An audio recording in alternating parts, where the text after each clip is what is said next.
Okay, what up guys? Selamat datang ke channel Pro Application Services.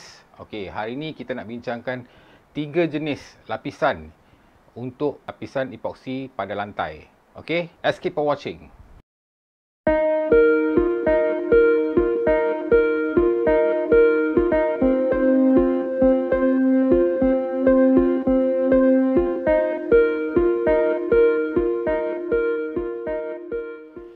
Okey, secara asasnya, sesuatu lapisan epoxy yang kita buat pada lantai, dia ada 3 jenis lapisan. Yang pertama dia panggil primer, yang kedua primer coat, yang kedua adalah intermediate coat, dan yang ketiga adalah finishing coats.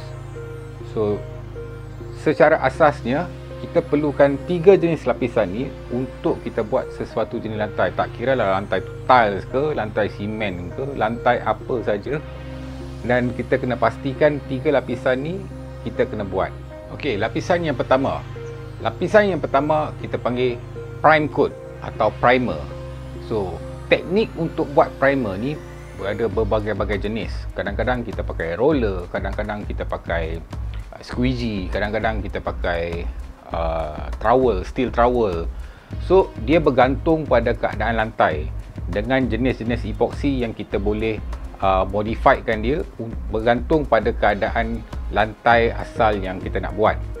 So, primer adalah lapisan pertama yang paling penting sebab primer ni dia akan penetrate epoxy, dia akan penetrate pada lantai asal. Kalau lantai asalnya simen, dia akan penetrate. Dia adalah lapisan pertama. Dia akan penetrate dan dia akan grip lantai tu. So, primer adalah lapisan yang paling penting.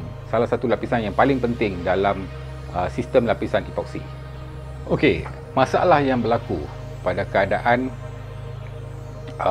negara tropical seperti negara kat Malaysia.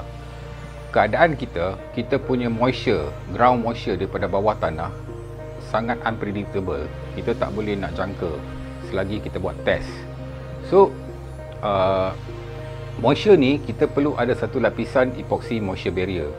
So, lapisan epoxy moisture barrier ni terletak pada lapisan yang paling bawah, iaitu lapisan primer. So, moisture barrier bertindak sebagai penahan wap air daripada bawah tanah. So, bawah tanah ni, wap air pada bawah tanah ni, dia akan tinggi apabila keadaan luar panas. So, dia akan start evaporate. So, bila malam, dia akan turun balik. So, menggunakan moisture barrier yang betul, kita dapat menahan wap air daripada bawah tanah. So, masalah ni selalunya berlaku pada negara tropikal seperti di Malaysia. Okey, lapisan kedua pula kita panggil intermediate coat, lapisan di tengah-tengah. Lapisan di tengah-tengah ni kadang-kadang ada orang panggil seal coat, kadang-kadang kalau jenis orang yang orang mengecat dinding tu dia orang panggil undercoat. So, dia adalah lapisan di tengah-tengah. Tujuan lapisan ni, kadang-kadang lantai asal bergelombang. Jadi, kita dengan intermediate coat ni, kita dapat mengurangkan gelombang lantai asal. Itu satu.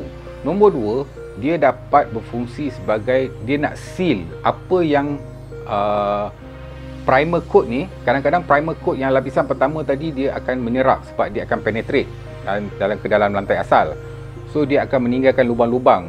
So, dengan menggunakan lapisan intermediate coat ni, dia dapat sealkan balik semua lubang-lubang yang ada pada lapisan primer.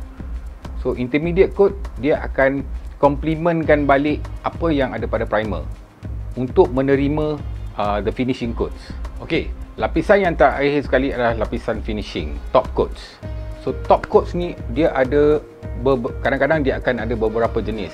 Sebagai contoh macam metallic epoxy. Kadang-kadang selepas metallic epoxy kita ada letak lagi anti-scratch. Dan metallic epoxy pun adalah lapisan finishing coats. Kadang-kadang kita ada self-leveling epoxy. Kadang-kadang self-leveling epoxy dia ada lagi top coat atas dia ada polyurethane. So, setiap material yang kita pakai untuk finishing, dia akan reflect balik apa akan berlaku pada keadaan lantai bila dah siap. So, sebagai contoh, kalau kawasan tu semi-exposed area, kawasan tu ada cahaya matahari yang kuat kena sebelah tepi, kadang-kadang kita kena letak lapisan polyurethane, sebab polyurethane dia lebih tahan UV daripada epoxy. Kalau kita finish dengan epoxy, dia akan memudahkan color dengan cepat. Sebab epoxy ni bila dia kena cahaya matahari, dia akan cepat pudar. So lapisan finishing ada berbagai jenis.